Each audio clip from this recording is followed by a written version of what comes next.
Most people think they are victims of their circumstances. They aren't. They are victims of their own thinking.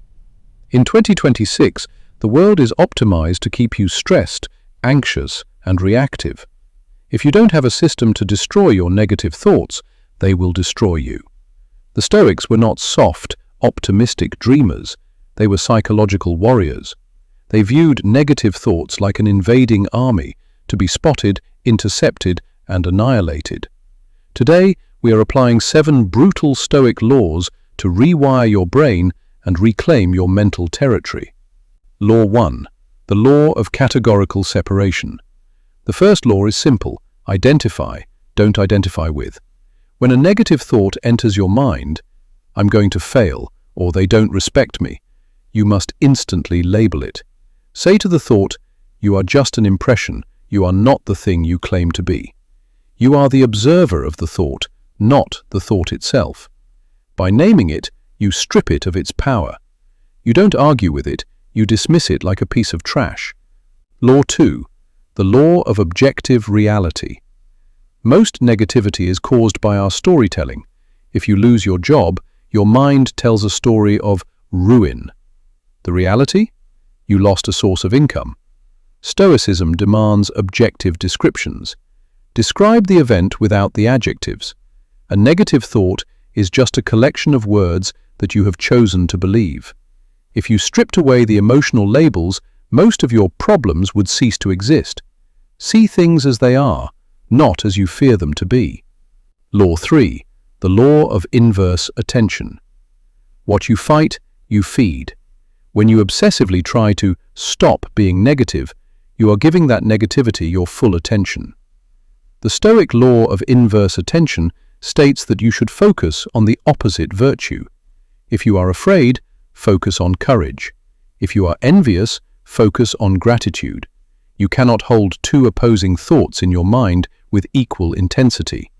By choosing the virtue, the vice is forced to evacuate. Law 4. The law of future killing. Negative thinking almost always lives in the future, in what-ifs and worst-case scenarios. Epictetus taught us to live in the one-day span. You don't have to handle next year's problems, you don't even have to handle next week's. You only have to handle the next 24 hours. When your mind drifts into a spiral of doom, slap it back into the present. Ask, can I handle this specific moment? The answer is always yes. Law 5. The law of discomfort immunity. We suffer because we are addicted to comfort. We think life should be easy, so when it gets hard, we panic. The Stoic law of discomfort immunity is the practice of voluntary hardship. You purposely seek out challenges, cold, hunger, intense focus, to show your brain that you are not fragile.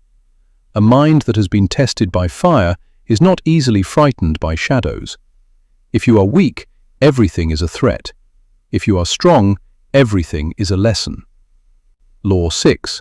The law of mortality testing. Everything in your life is borrowed.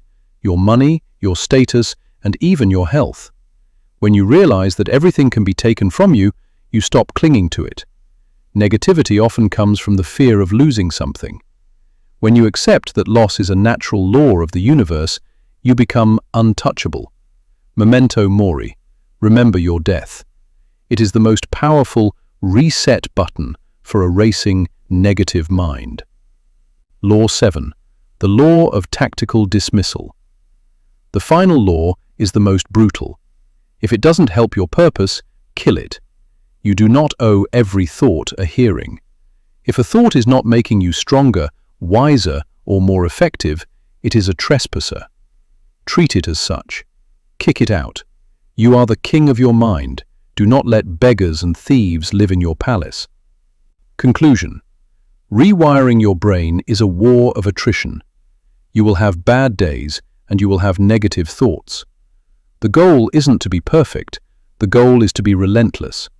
Use these 7 laws every time the darkness creeps in. Build your fortress, guard the gates, and never surrender your focus. Move in silence, work with iron discipline, and stay stoic. Subscribe if you are ready to master your evolution.